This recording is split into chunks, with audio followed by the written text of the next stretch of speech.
CIDEB présente Le mystère de la chambre jaune de Gaston Leroux.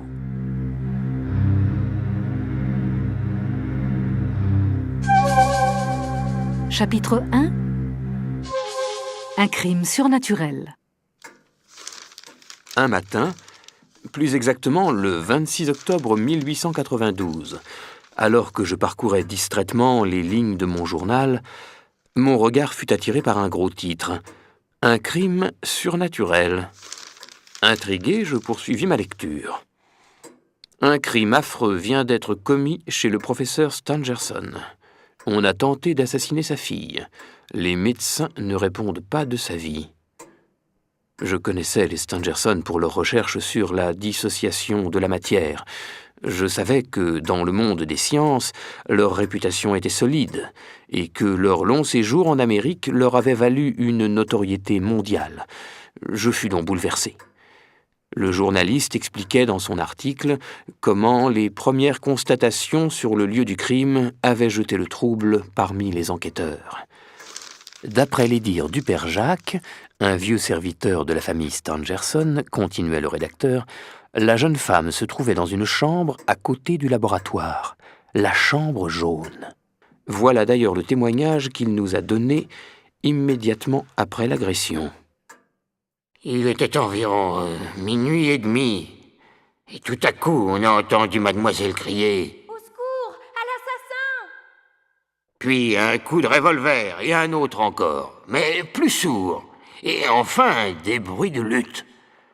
Vous pensez bien que nous nous sommes précipités vers la chambre jaune, Monsieur Stangerson et moi-même. La porte était fermée de l'intérieur. On a essayé de l'enfoncer, mais ça a été impossible. Quelques minutes plus tard, Bernier et sa femme, les concierges, attirés par nos cris, nous ont rejoints. On a enfoncé la porte. À l'intérieur, il n'y avait que mademoiselle. Personne n'est sorti. Le spectacle qu'on a découvert était terrible. Mademoiselle était couverte de sang.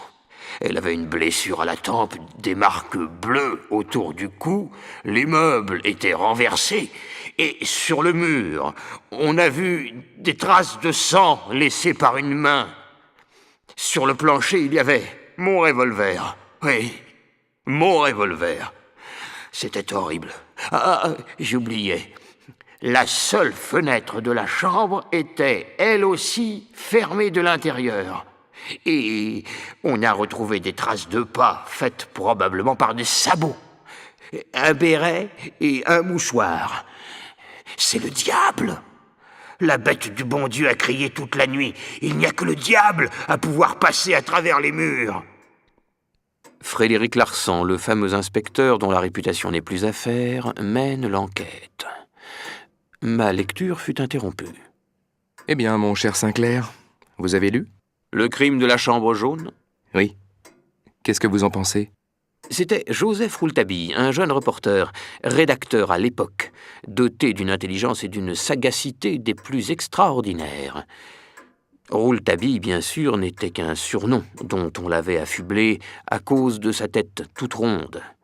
Ce 26 octobre, il avait l'allure des grands jours. Son œil brillait de curiosité.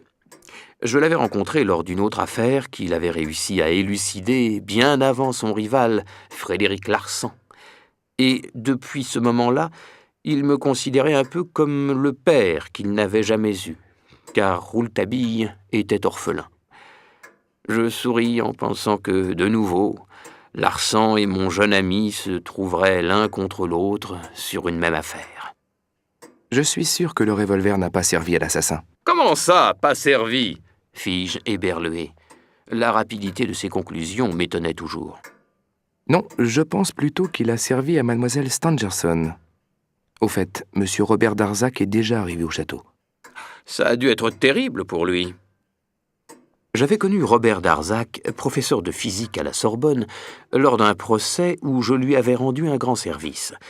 Son amour pour mademoiselle Stangerson était légendaire, et finalement, à 35 ans, cette dernière avait accepté de l'épouser. Que pensez-vous de l'assassin ? C'est un homme du monde. Mais... et le béret ? Et le mouchoir plein de sang ? Et les traces grossières de pas qu'on a retrouvées. Justement, il y a trop d'indices. C'est une mise en scène. Vous avez sûrement raison. Mais avez-vous une idée du chemin que l'assassin a pu prendre? Ah, ça, je n'en ai aucune. Et je me demande comment il a pu se volatiliser avec la porte et la fenêtre fermée de l'intérieur. Allez, mon cher Sinclair, en route pour Épinay-sur-Orge.